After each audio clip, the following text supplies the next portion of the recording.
2వ అధ్యాయం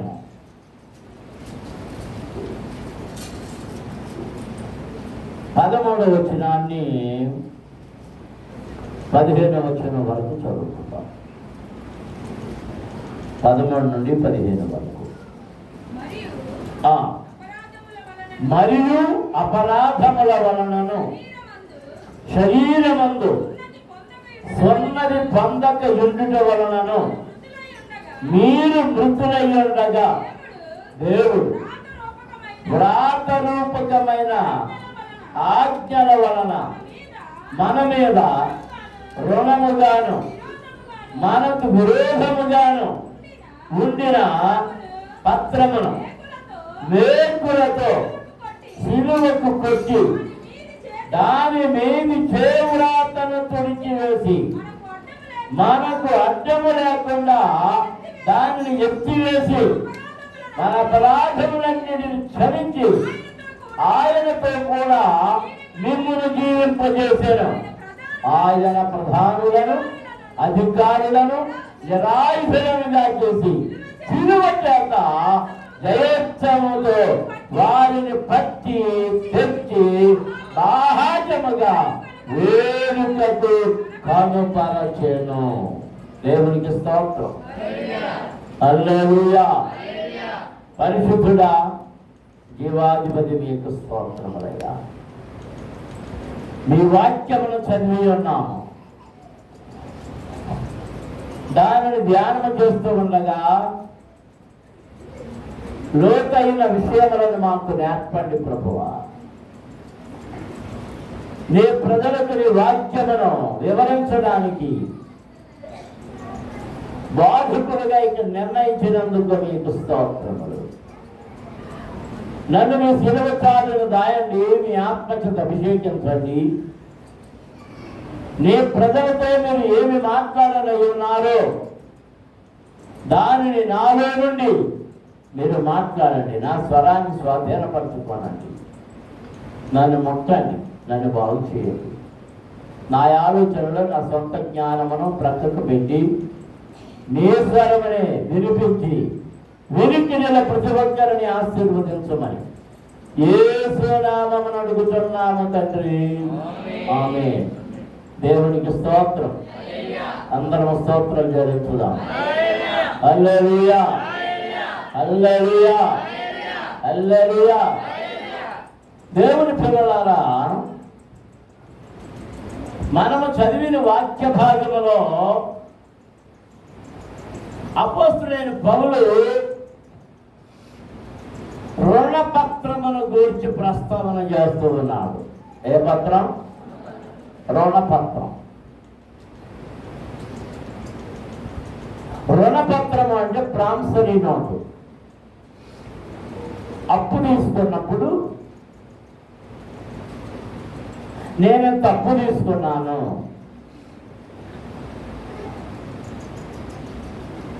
నేటి కాలంలో అయితే ఎంత కాలంలోగా చెల్లిస్తాను, లేదా మీరు ఎప్పుడు ఇమ్మంటే అప్పుడు ఇచ్చేస్తాను,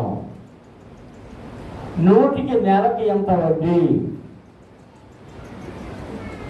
ఒకప్పుడు 100 రూపాయలు వడ్డీ ఉండేది, అది రూపాయి అయ్యింది, రూపాయిన్నర అయింది, 2 రూపాయలు అయింది, 2.5 అయింది, 3 అయింది. అంటే దాటితే నేను తీసుకుంటాం మానేయాను. ప్రస్తుతం ఒకటి 3 రూపాయలు వడ్డీది ఒకటి ఉంటాయి. 1,00,000 రూపాయలు అర్జెంటు లేదు కట్టెత్తి కొంటాను. నెలకి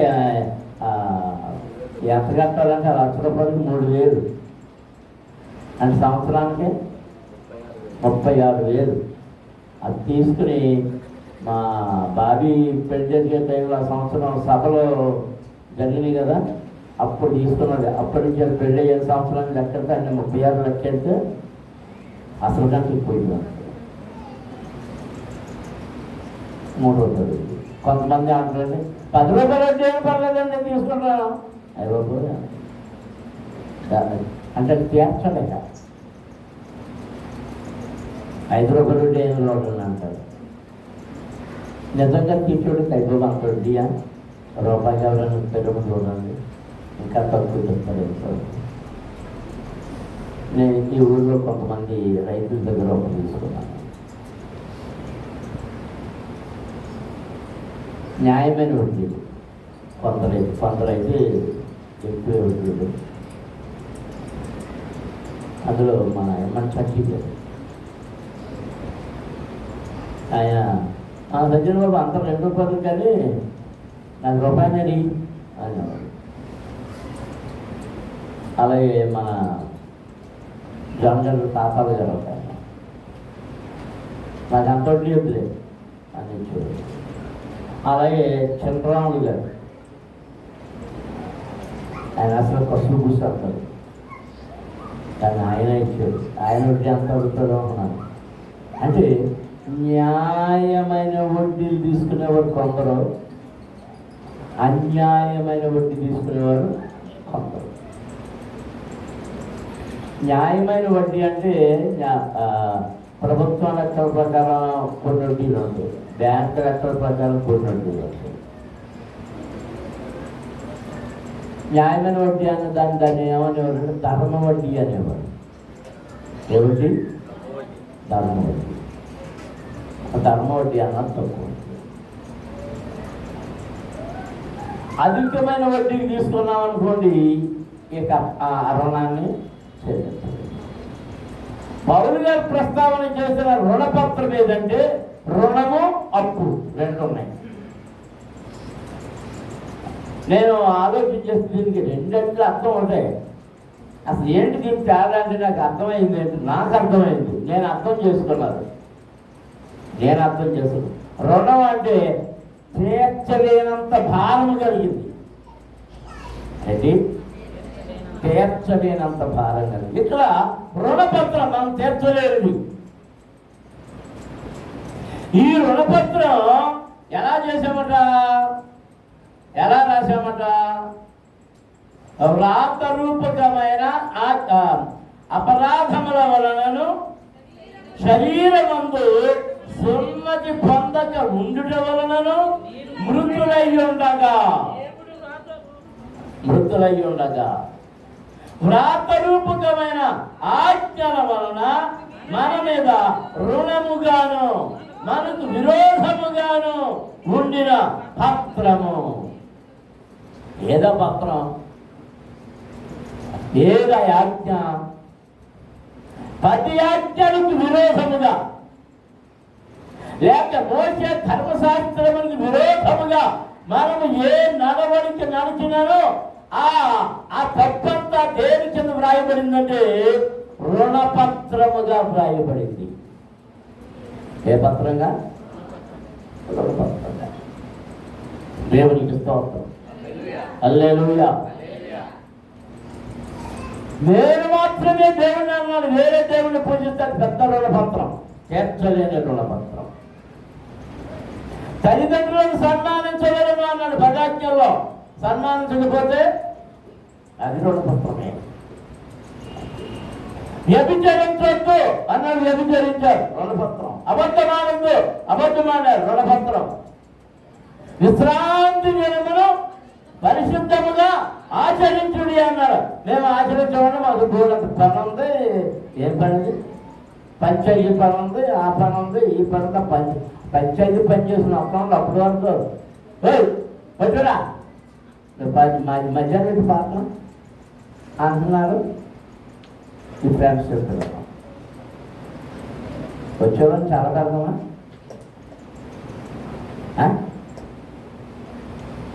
అప్పుడు ఈ పనులని ఇవ్వదు కదా అని రాజారు. అసలు విశ్రాంతి దినాన్ని ఎలా ఆచరించాలంట? నువ్వేం చేస్తున్నావు? నువ్వు పనికి వెళ్ళినందుకు, అపరిశుద్ధమైనందుకు ఎన్ని రెట్లు వ్రాయబడుతుంది అక్కడ నీ రుణం. నువ్వేదైనా ఇస్తే దేవుని నిమిత్తం ఏదైనా పోగొట్టుకుంటే ఎన్ని రెట్లు ఇస్తానన్నాడు? ఎన్ని రెట్లు ఇస్తామన్నాడు? ఎండ్లనైనాను, భూములనైనాను, ఆస్తులనైనాను పోగొట్టుకుంటే ఎన్ని రెట్లు ఇస్తామన్నాడు? గట్టిగా అది లేదా చెప్పండి. జరిగింది వినబడతాడు. రెండింతల 100 రెట్లు. ఎంత ఇస్తానన్నాడు? 100 రెట్లు. మరి నువ్వు ఆయన 100 రెట్లు ఇస్తానన్నప్పుడు నీ బాకీ ఎంత రాస్తాడు? రాజుగారు, ఆదివారం నువ్వు ఆరాధన మానేసి 500 వస్తున్నాయని, లేదా 2000 వస్తానన్నారని, కడియమో ఏంటది కేశవరమో కిరాయి ఇచ్చిందని వెళ్ళిపోయి అనుకో, 2000 3000 ఇస్తానన్నారు. ఈ ఆదివారానికి ఏముంది, మా అబ్బాయికి ఫీజు కడతా పనికొస్తుంది అని వెళ్ళామనుకో, దానికి ఇంటి ఎంత కడతారు? లెక్కలు కట్టుకున్నారు, కట్టుకోమని. ఆ 3000 ఇంటూ 100 ఎంత అవుతుంది? కుటుంబం చెప్పబ్బాయి, కుటుంబం ఒక కుటుంబం ఇది తాకైపోయి తెస్తుంది.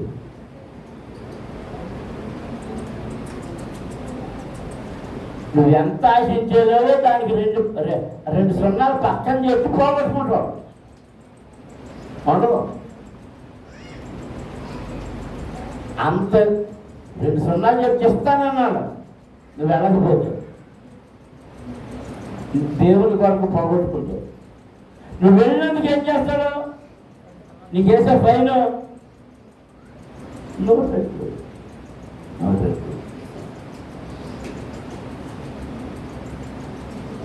ఇదొక రుణపత్రం. ఎన్ని ఆదివారాలు ఎగ్గొట్టావు, ఎంత ఆశించి వెళ్ళావు, అదంతా అది వేస్తుంటే ఏమైపోయింది? పెరిగిపోతుంది. నీ ఆస్తులు కూడా సరిపోవు. ఇది తీర్చలేవు కనుక, రుణగ్రస్తుడు అయిపోయావు కనుక, ఈ రుణాలు దేని వల్ల వచ్చినాయి? ఆజ్ఞల వలన వచ్చినాయి. దేని వలన వచ్చినాయి చెప్పండి? దేవుడిచ్చిన ఆజ్ఞలను మీరుట వల్ల నువ్వు రుణగ్రస్తురాలు అయ్యావు. దాని మీద సంతకం పెట్టేశావు. ఇప్పుడు క్రీస్తు వాక్యానికి వచ్చి నీ రుణాలన్నింటినీ, ఆ పత్రాన్ని, ఆ ప్రామిసరీ నోట్ని తీసుకెళ్ళి ఎక్కడికి వచ్చాడట? సిలువలో దానిని మేకులతో గుచ్చి, అంటే ఆయనే రుణపత్రంగా మారిపోయి మేకులతో గుచ్చి దాని మీద నీ చేతి వ్రాతను, అంటే నీ సంతకాన్ని ఏం చేశాడు? చేతురాలు వేశాడు, కొట్టివేయబడింది. అందులో దేవునికి స్తోత్రం. హల్లెలూయా, హల్లెలూయా. దేవుని పిల్లలారా జాగ్రత్తగా వినండి. చాలా క్లుప్తంగా మాటలు ముగించేస్తాను. ఇది ఆత్మ సంబంధమైన, దైవ సంబంధమైన, నీకు దేవునికి మధ్య ఉన్న రుణపత్రం. తీర్చలేని దానిని ఎవరు తెచ్చారు? తీర్చలేని దానిని ఎవరు తెచ్చారు? ప్రభు అని యేసు తీర్చాడు. దేవునికి స్తోత్రం. అందరూ స్తోత్రం చెల్లించుదాం. హల్లెలూయా, హల్లెలూయా, హల్లెలూయా. చిన్న ఉపమానం చెప్తాను. ఇది అమెరికా దేశంలో జరిగింది. ఒక చిన్న పిల్లవాడు ఆకలితో కొట్టుమిట్టాడుతున్నాడు. ఎవరిని అడిగినా ఎవరు తోసేస్తున్నారు. తోసేస్తుంటే నాకు ఆకలేస్తుంది, చిన్న రొట్టె ఇవ్వండి అని అడుగుతున్నాడు. నాకు ఎవరు లేరని చెప్తున్నాడు. ఒక తల్లి పిల్ల కనబడ్డాడు. ఆమె కూడా లేదు. వాళ్ళ అమ్మ ఏది చెప్పబోతే, పెద్ద అని చెప్పబోతే ఈ పిల్ల తన దగ్గర రొట్టించేసి, ఎందుకు ఇచ్చావని తల్లి అడిగింది. నాకైతే నువ్వు ఉన్నావు, మరి ఆ కుర్రానికి ఎవరు లేరంటుంది కదా అన్నాడు కదా అని. ఆ పిల్ల మాటలు కన్విన్స్ అయ్యి వివరాలు కనుక్కుంటాడు. ఆ పిల్లవాడికి ఆహారం పెట్టింది. నేను చదివిస్తాను రా బాబు అంటే చదివించింది కొన్నేళ్ళు.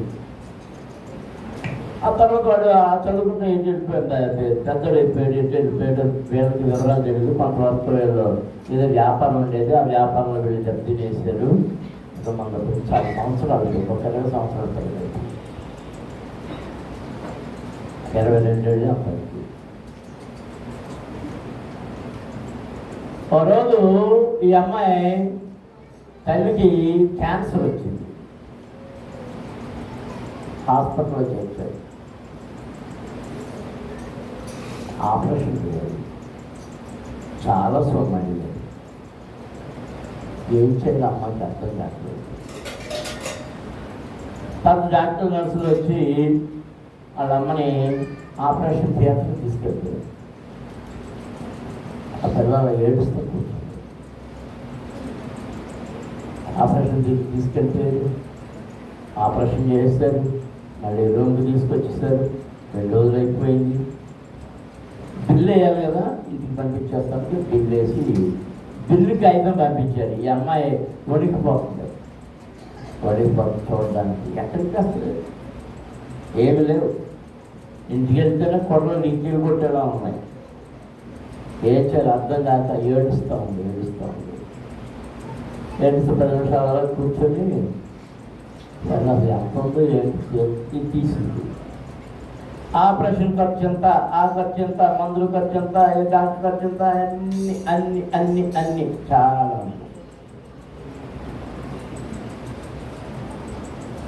అన్ని మొత్తం ఏం చేసేసిన తర్వాత చివరి ఏమి రాయబడిందంటే ఇవన్నీ చెల్లించబడ్డాయి.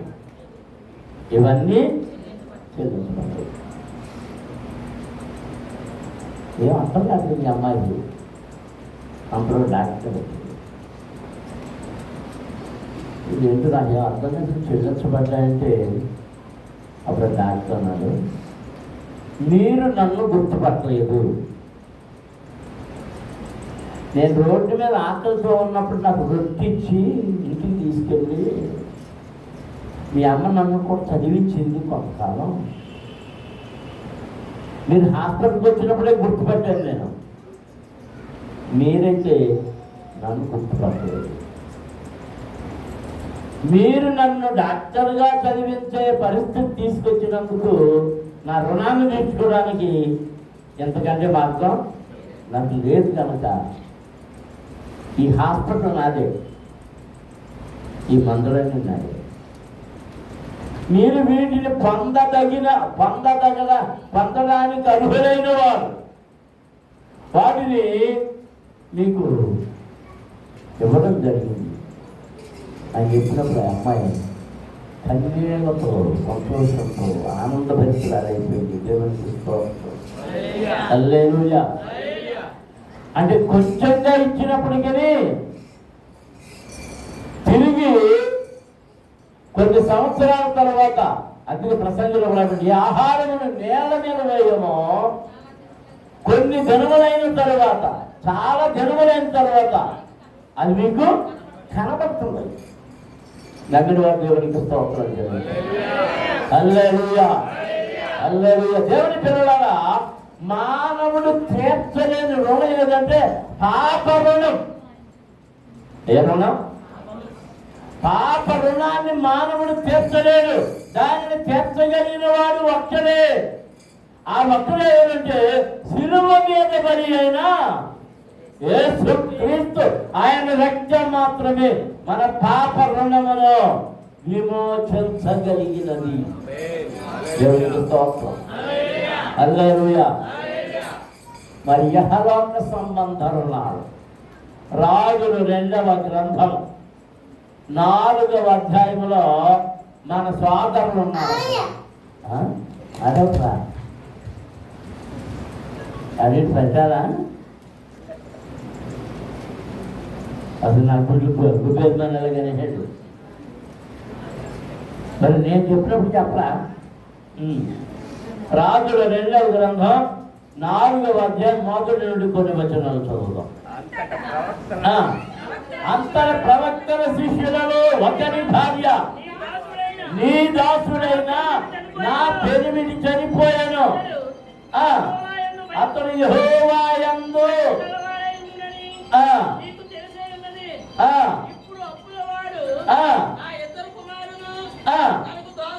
తనకు దాసులుగా ఉండుటకై వారిని పట్టుకుని పోవుటకు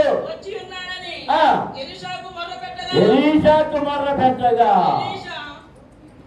చాలు. ఎలీషా శిష్యులలో ఒకని భార్య వాడు చనిపోయిన తర్వాత దైవజనుడి దగ్గరికి వెళ్ళింది. వెళ్ళి దైవజనుడికి మొరబెడుతుంది, అయ్యా నీ శిష్యుడు నా భర్త వాడు, మాకిద్దరు కొడుకులు, మరి మమ్మల్ని పెంచడానికే చేశాడు, ఎందుకు చేశాడు? అప్పులు పాలైపోయాను నేను. ఈ అప్పులన్నీ ఎప్పుడు బయటకు వచ్చినాయి అంటే నా భర్త చనిపోయిన తర్వాత అప్పులు ఇచ్చిన వాళ్ళందరూ వచ్చారు. అప్పులు ఇచ్చిన వాళ్ళందరూ వచ్చారు.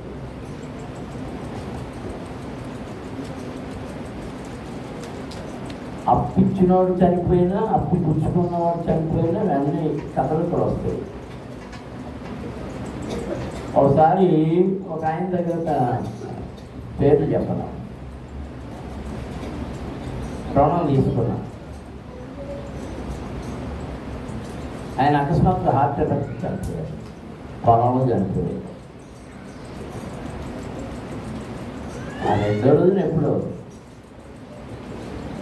అవి చనిపోయాడు ఎలాగని ఆలోచిస్తున్నాను. ఆ 2వ రోజు 3వ రోజు వాళ్ళ అబ్బాయి వచ్చేసాడు కాగితాలు పట్టు. మరి నాన్నగారి దగ్గర మీరు అప్పు తీసుకున్నారు కదా, ఆయన చనిపోయారు కదా, మీరు డబ్బులు ఇచ్చేస్తారా లేకపోతే వేరే కాగితం రాస్తారా? అప్పుడు వెంటనే ఆయన పేరు మీద ఆ కాగితాన్ని రాసి ఇచ్చేసి, ఇప్పుడు చనిపోయింది ఎవరు? అప్పు తీసుకున్నవాడు. అప్పు తీసుకున్నవాడు చనిపోతే వెంటనే అప్పులు ఇచ్చిన వాళ్ళు అందరూ వచ్చేస్తారు. కొంతమంది అయితే అప్పు కూడా తీరిస్తేనే కానీ శవాన్ని కథలనేమో అంటారు. అక్కడ వాళ్ళ సాంప్రదాయం ప్రకారంగా శవం ఉండకూడదు కాబట్టి తీసుకెళ్ళిపోయారు. కానీ అప్పుడు వాళ్ళు ఎక్కడ అంటున్నారంటే ఈమెను అడుగుతున్నారు, నీ భర్త అప్పు చేశాడు కనుక నీ కొడుకుల్ని మేము తీసుకెళ్ళిపోతాం, బానిసలుగా తీసుకుపోతాం. కొంచెం సమయం గడువడిగింది, కొంచెం సమయం గడువడిగింది. ఎందుకు గడువడిగిందంటే దైవ సేవకునితో చెప్తే ఏదైనా ఉపాయం చెప్తాడేమో. అప్పుడు ఎవరి దగ్గరికి వెళ్ళిందంటే ఎవరి దగ్గర శిష్యత్వం చేస్తున్నాడో ఆ గురువైన ఎలీషా దగ్గరికి వెళ్ళింది. ఆ ఎలీషాతో మొదలుపెట్టుకుంటుంది, అయ్యా నీ శిష్యుడు నా పెనిమిటి చనిపోయాడు, అప్పుల వారు వచ్చి నా కొడుకులిద్దరిని తీసుకుపోతామంటున్నారు. నేనేం చేయాలి? దేవునికి స్తోత్రం. ఇక్కడ అప్పుడున్న వాళ్ళు ఎంతమందినో చేయొచ్చంటే నేను రెడీ తీసుకున్నాను. ఆమె చాలా మందికి అప్పు లేదు, ఎంత అప్పులు వస్తారు, ఎంత ధన్యులు కదా మీరు. అప్పు చేశారు, అప్పు ఇది పేరు అప్పు. ఇది ఎవరి దగ్గర అప్పు చేశారంటే అమ్మ అది అప్పు చేస్తున్నాడు చూడు వేసా.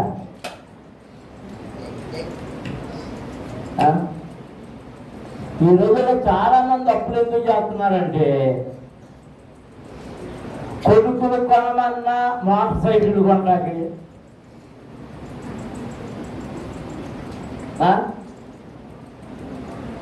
కొడుకులు కొనమన్నా ఫోన్లు కొనడానికి,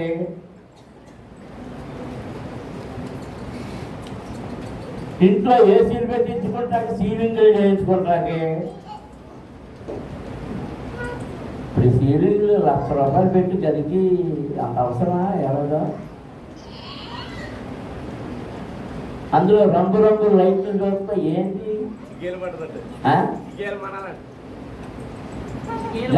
జిగేలు మాట్లాడారు. ఈ మధ్య మీరు గమనిస్తున్నారు లేదో, మీ అందరికీ కళ్ళు తేడాలు వస్తున్నాయి. గమనించుకుంటున్నారు లేదో చూపు తేడా. ఎందుకు తెలుసా? లైట్లే. పూర్వకాలం మన బల్బులు, మామూలు బల్బులు నుండి ట్యూబ్ లైట్లు నుండి ఇప్పుడేమొచ్చినాయి తెలుసా? అసలు ఎల్ఈడి లైట్లు. ఆ ఎల్ఈడి లైట్లు కంటికి చాలా హాని కలిగిస్తున్నాయి. కొన్ని చోట్ల బ్యాన్ చేస్తారు.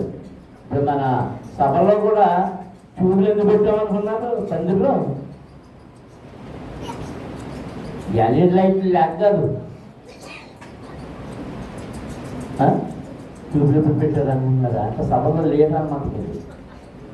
మీ ఎప్పుడూ లేదన్నమాట సభలో. వినపడతలేదా? ఆ ఎల్ఈడి లైట్ అంటే చూద్దామని చూడవచ్చు. కళ్ళు చెట్టు కొన్న కళ్ళు ఎవరు చూద్దామంటే కుదురుతలేదు. పైగా పెళ్ళిళ్ళలోనూ ఈ సభల్లోనూ ఏదో పడిపోతున్నా ఏంటి ఈ వీడియోలు. ఆ వీడియో లైట్లన్నీ ఏం లైట్లు? ఎల్ఈడి లైట్లే.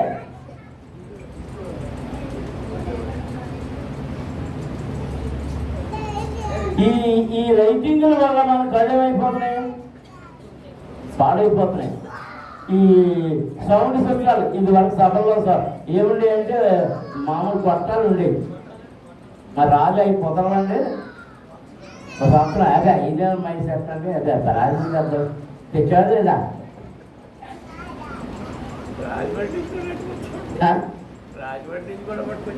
అదే రాజమండ్రి కూడా తెచ్చాడు. మామూలు వెళ్ళి అది డబ్బులు చెప్తా ఉన్నాం. ఇప్పుడు ఎవరైతే అనుకోండి ఈ డీజిల్ అన్నది లేకపోతే అసలు పెళ్ళిలో డీజిల్ లేకపోతే నా పెళ్ళి వద్దు అసలు పెట్టుకుంటే అంట.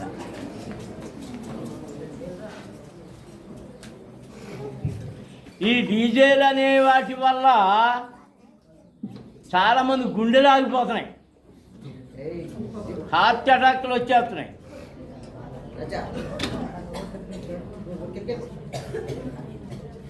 అంటే పిల్లల యొక్క ఆశలు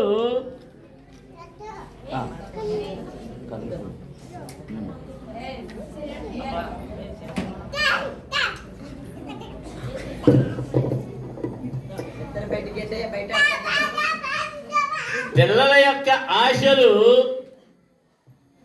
తీర్చడం కోసం తల్లిగా నీవు అయిపోయి ఏమైపోతాడు, ఏమన్నా మింగేస్తాడేమో, ఏమైనా అయిపోతాడేమో, సిగ్గన్నా లేదా ఏమన్నా మింగేసాడు, ఎప్పుడైనా మిగుతాడు. ఆడికి కావాల్సిన దాన్ని చెయ్యనన్నా మింగేస్తాడు. ఆడు నెలకు దాన్ని తీసుకొచ్చిన అన్నా మింగేస్తాడు. నేడా అది దెబ్బకి దెయ్యం మొదలాలి.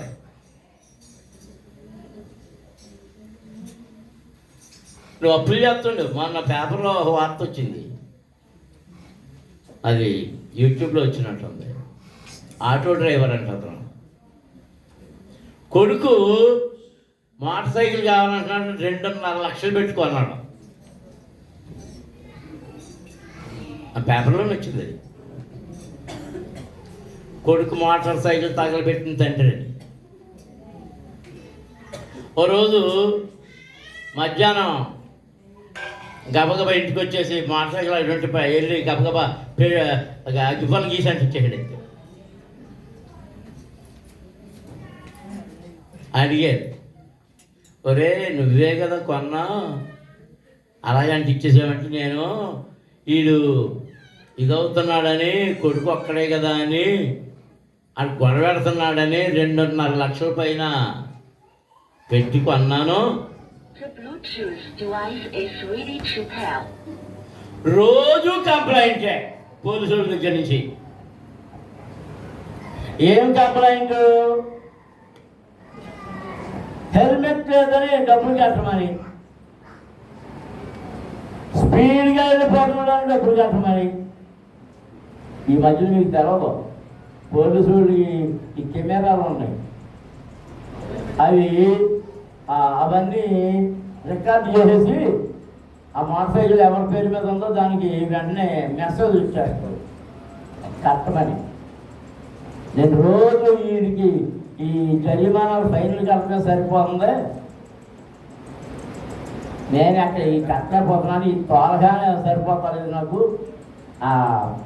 పిల్లల్ని పెంచుకోనా వీడికి ఇయ్యే కట్టినా ఎందుకు వచ్చిన గొడవని అంటించాను అన్నాడు.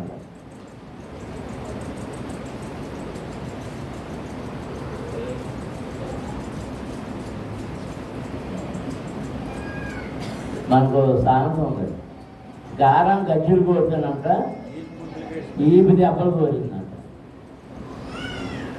నీ అధికారం వల్ల నీ పిల్లలు చనిపోతారు, ఆడపిల్లలు చనిపోతారు, మగ పిల్లలు చనిపోతారు. మీ ఎప్పుడన్నీ వాటి కోసమే.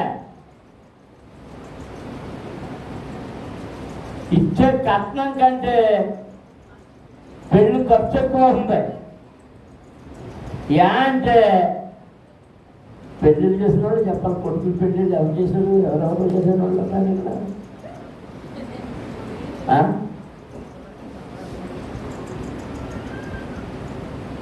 అది తక్కువే తెచ్చాడు కానీ ఖర్చు మాత్రం ఒక మన గంగతో ఇది వచ్చిందా గంగమ్మ దాని వచ్చింది అనుకున్నాను, వచ్చింది అనుకున్నాను, అది చూడండి కదా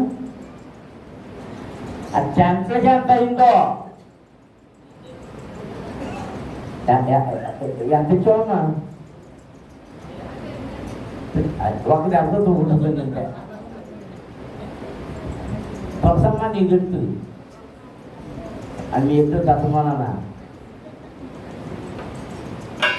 మీ ఆయన గారు ఖచ్చితంగా తెలిసి ఎంత ఇచ్చారో ఇదో ఏది నయమే వచ్చిందా, ఏది ఎక్కడ ఉందా లేదా?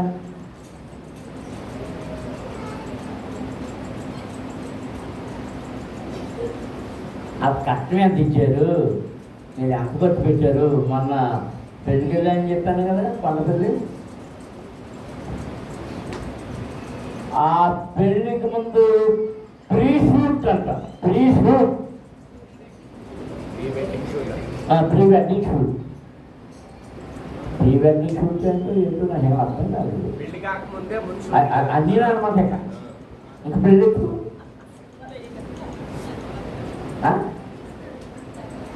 అంటే ప్రీ వెడ్డింగ్ షూట్ అంటే ప్రీ శోభనం కూడా ఉంటుందా?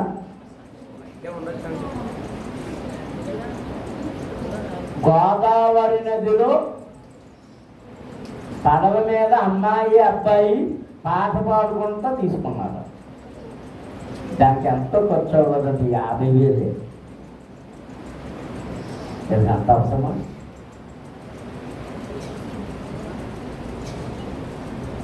ఏం చేస్తున్నారంటే ఈ సోపులతోటి ఖర్చులు ఎక్కువ పెట్టేసి ఏదో రాస్తున్నారు, రుణపత్రాలు. మరి ఏం చేశాడో మా అన్నయ్య, ఆడికిద్దరు కొడుకులు, ఈ చేసినాడు. మరి హార్ట్ అటాక్ వచ్చి చచ్చిపోయాడు. ఇప్పుడు ఎవరిని పట్టుకున్నారు? అప్పుడు అప్పు చేసేవారు ఆడు ఎవరి దగ్గరికి వచ్చారు?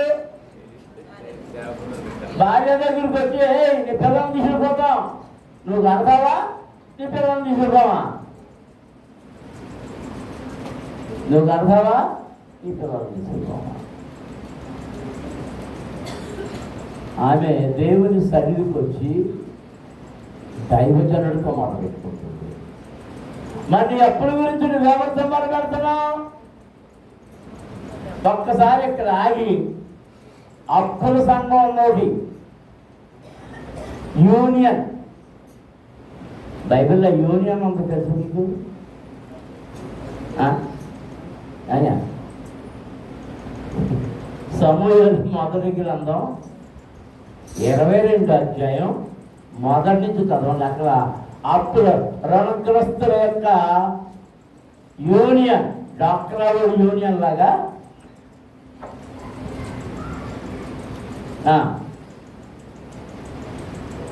సమూయేలు మొదటి గ్రంథం 22 అధ్యాయం మొదటి నుండి. దావీదు అక్కడ నుండి బయలుదేరి అదుల్లాము గుహలోనికి తప్పించుకొని పోగా అతని సహోదరులను అతని తండ్రి ఇంటి వారందరూ ఆ సంగతి విని అతని వద్దకు వచ్చిరి.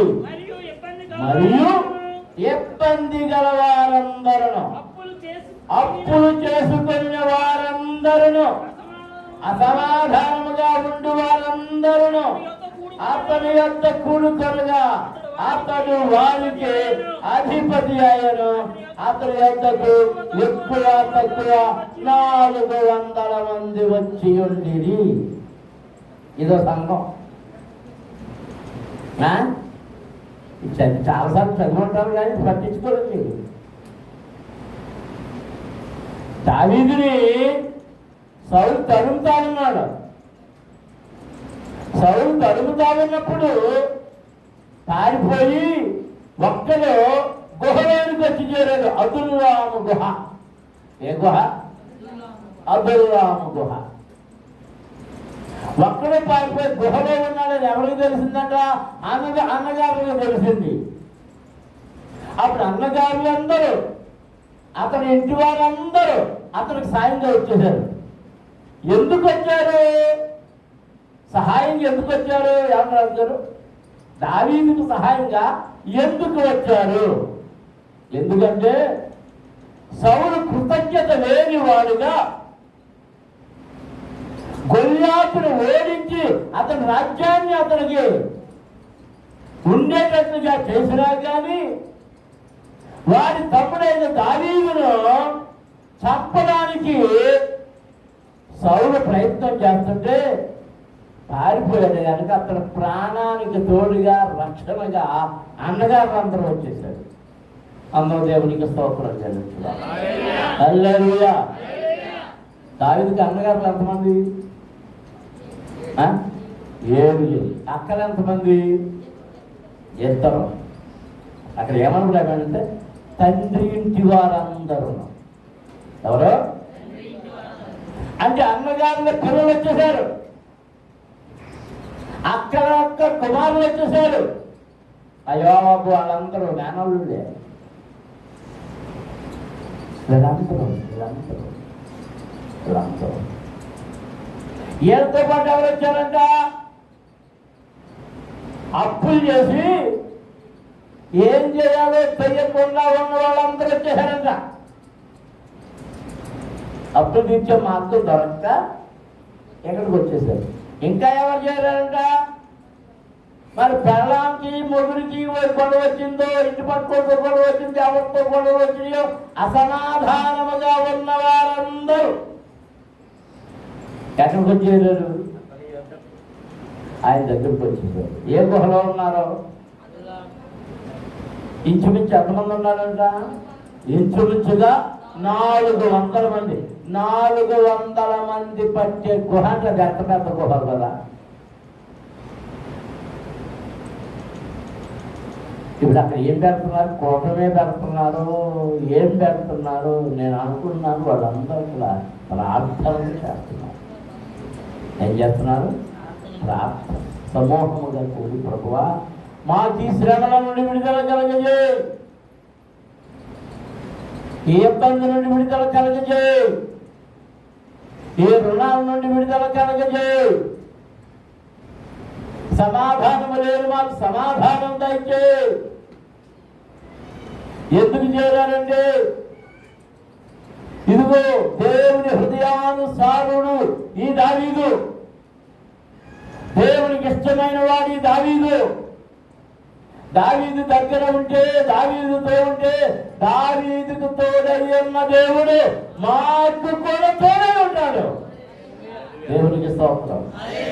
హల్లెలూయా, హల్లెలూయా, హల్లెలూయా.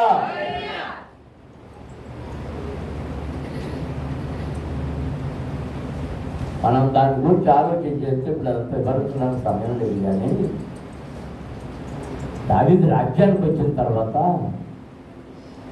వీళ్ళందరూ తమ ప్రయాణంలో శత్రువులు ఎదుర్కొంటున్నప్పుడు, శత్రువులను ఓడించినప్పుడు వారి దగ్గర దొరికినటువంటి బంగారాలు, వెండులు, ఈ సొత్తంతటిని వీరు దక్కించుకున్నప్పుడు, వీరు వాటాలు వేసుకున్నప్పుడు ఆ రుణగ్రస్తులందరి రుణాలు తీరిపోయినవి. దేవునికి స్తోత్రం. హల్లెలూయా. నువ్వు ఎవరి మీద ఆధారపడాలంటే దేవుని మీద ఆధారపడాలి.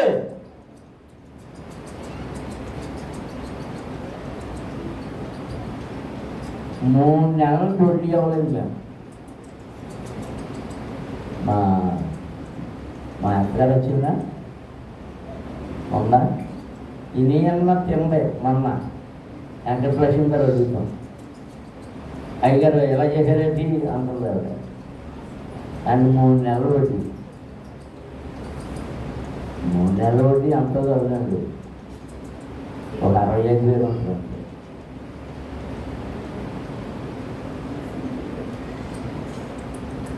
నేను ప్రతిరోజు ఉదయం సాయంత్రం వాకింగ్ చేసేటప్పుడు ఆ టైంలో, ఈ టైంలో నేను ఒంటరిగా ఉన్నప్పుడు, నాయన నా అప్పు సంగతి నేను దేవుని దగ్గర మొదలుపెట్టుకున్నా.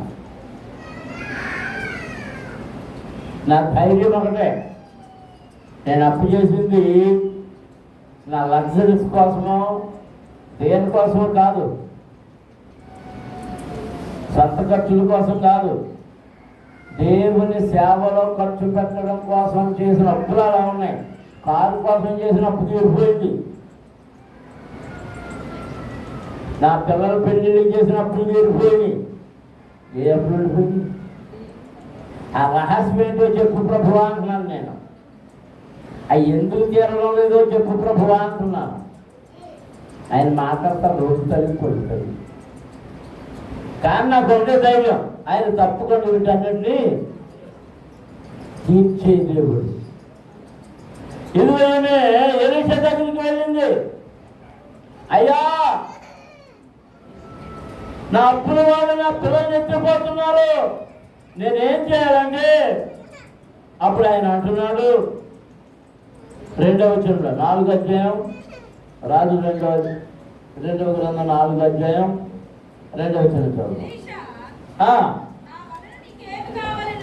నా వలన నీకేమి కావలను, నీ ఇంటిలో ఏమున్నదో అది నాకు తెలియజెప్పు.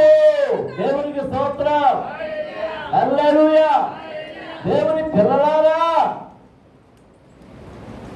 దేవుని నుండి నీకు ఏమి ఉపకారం కావాలో దేవునితో చెప్పాలి. రెండోదా, ఉపకారం పొందడానికి ఏ మార్గము, ఏది కలిగి ఉన్నావో అది చెప్పాలి. దేవునికి స్తోత్రం. హల్లెలూయా. ఏమి చెప్తుంది? అయ్యా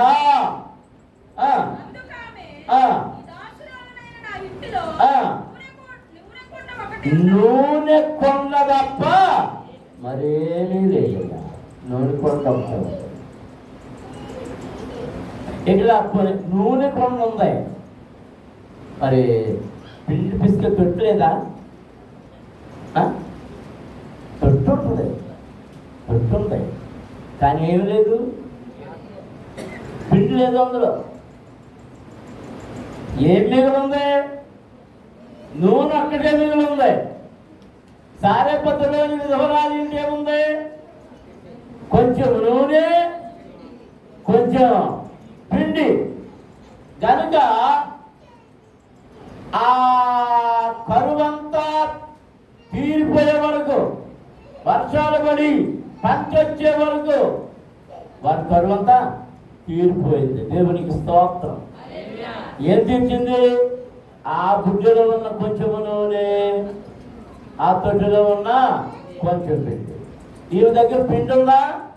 పిండి లేదు. ఏముంది? నూనె మాత్రమే ఉంది. అప్పుడు దైవజనుడు చెప్తున్నాడు, అమ్మా నీవు వెళ్ళి నీ ఇరుగు పొరుల దగ్గరికి వెళ్ళి దొరికిన ఖాళీ కుండలన్నీ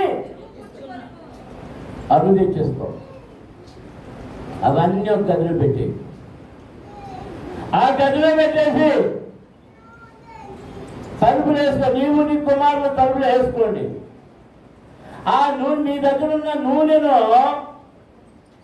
ఆ కుండల్లోకి వంచండి. ఏంటి ఎలా చెప్తున్నాడు అనుకున్నాను. వంచడం ప్రారంభించింది. కొంచెమేమంత నూనె గుడ్డంతే, కానీ కొండ నిండిపోయింది. రెండో కొండ నిండిపోయింది. ఆ ఎన్ని కొండలు తెచ్చిందో గదిలో ఇంకా కొండలు పెట్టడానికి చూడలేదు. అవన్నీ నిండిపోయినాయి. అవన్నీ నిండిపోయిన తర్వాత ఈ కొండలోని ధార, నూనె కుండలోని ధార ఆగిపోయింది. దేవునికి స్తోత్రం, హల్లెలూయా. దేవుని పిల్లలారా, దేవుడు నీకు వాగ్దానం ఇస్తున్నాడు. నీవు చేసినప్పుడు తీర్చడానికి ఆయన సిద్ధమే. నీవు ఆయనకు విధేయుడైనప్పుడు, ఆయన మాట విన్నప్పుడు, నీవును నీ కుటుంబమును నీ పిల్లలను ఆయన చెప్పినట్లుగా విన్నప్పుడు, దేవునికి స్తోత్రం, హల్లెలూయా, హల్లెలూయా. అమ్మ పెత్తనం చేయలేదు, కొడుకులో పెత్తనం చేయలేదు. ఇద్దరు కొడుకులు ఇద్దరు ఇష్టం వచ్చినట్టుగా పెత్తనాలు చేయలేదు. ముగ్గురు ఏకీభవించి ఆ కొండలోని నూనెను వంపడం మొదలు పెట్టారు. గదిలోని కొండలన్నీ నిండిపోయి, అయ్యా నిండిపోయింది. ఇంకెవరి దగ్గర కొండలు కూడా లేవు, నూనె కూడా నిలిచిపోయింది. మరి ఏం చేయమంటారండి అయ్యా అని వెళ్ళి మళ్ళీ దైవజనుడి దగ్గర చెప్పి, అన్నీ ఏం చేసేదో చేయాలి. ఆ మొదలెట్టేదే. అప్పుడు దైవజనుడు అన్నాడు, ఇంటికి వెళ్ళి ఆ నూనెను కావలసినట్టు. జరిగిందేంటి? ఆమె నూనె నన్ను వేసినప్పుడు ఆ అప్పులు తీర్చబడమే కాదు, మిగిలిన సొమ్మున ఆ గ్రామంలో వారు నివసించడానికి కొన్ని తరాల వరకు వారి కుమారులు పెంచున్నాయి. వ్యాపారాలు చేసుకోవడానికి పెంచబడిగా కూడా బోలెడంత ధనం అక్కడ వచ్చి చేరింది. దేవునికి స్తోత్రం, హల్లెలూయా, హల్లెలూయా, హల్లెలూయా. 2 సంవత్సరాల నుంచి మిమ్మల్ని ప్రార్థన చేయమంటున్నాను. ఏమని? సభలలో ఇతరుల దగ్గర నుండి అప్పు తీసుకుని చెయ్యక్కర్లేకుండా వనరులు సమకూర్చబడేటట్టు ప్రార్థన చేయడం. పోయిన సంవత్సరం చేశారు, ఈ సంవత్సరం చేశారు.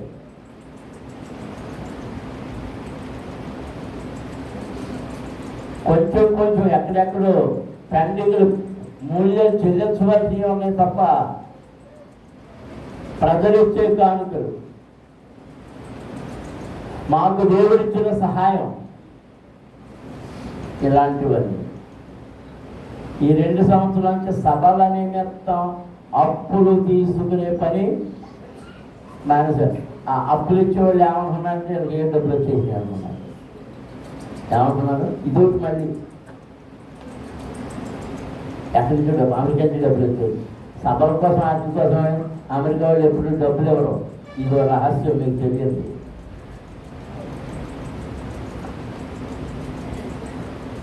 సభల కోసం ఖర్చు పెడుతున్నాను. కామగోల్డ్ గారు ఏమన్నా, నువ్వు అనవసరం డబ్బులు ఖర్చు పెడుతున్నావు, నీకు డబ్బులు పంపుతూ మానేస్తున్నాను. అది అనవసరం ఖర్చులు కనబడుతుంది. నాకైతే దేవుని మహిమ కొరకు సంఘాలన్నీ చోట్ల చేరి దేవుని స్తుతించాలనే ఆశ. నేను చిన్నప్పటి నుంచి అనుభవంలో పెరిగాను కనుక. మరి రాబోయే సంవత్సరం, వచ్చే సంవత్సరం 2027వ సంవత్సరంలో మార్చి నెలలో జరిగిపోయే 50వ వార్షిక సభలకి మార్చి నెలలో జరుగుతాయి. ఏ అప్పు లేకుండా అన్నింటినీ దేవుడు సమకూర్చేటట్లు ప్రార్థన చేయాలి. ఇంచుమించు 20-25 లక్షలు ఖర్చు వచ్చి, ఎందుకంటే 50వ వార్షికోత్సవం కదా. ఏమీ లేదు, మన అనుకుంటే మామూలు సర్టిఫికేట్ చేసుకోవచ్చు. కానీ 51 జూబ్లీ ఇయ్యాలి. మరి ఇశ్రాయేలీలు ఐగుప్తు దేశాల నుండి కనాను దేశానికి వచ్చిన తర్వాత జూబ్లీ ఇయర్ చేసుకోండి అన్నాడు దేవుడు. 50 సంవత్సరాల స్వర్ణోత్సవం. మరి అది నేనెందుకు చేయకూడదని దేవుడిని అడుగుతున్నాను. దేవుడు మాట్లాడతాడు. దేవుడు మాట్లాడలేదు కాబట్టి మేము మాట్లాడమంటారా? కుదరదు. ఇప్పటి నుంచి పట్టుకొచ్చేస్తారు. ఏం చేస్తారు? లోకంలో 5,000 10,000 దాకా. అప్పుడే ఎవరిని అప్పడకుండా మీరు పని కాదున్నారు కదా. నెలకు 1000 రూపాయలు తీయండి. అదే అనుకుంటున్నాను.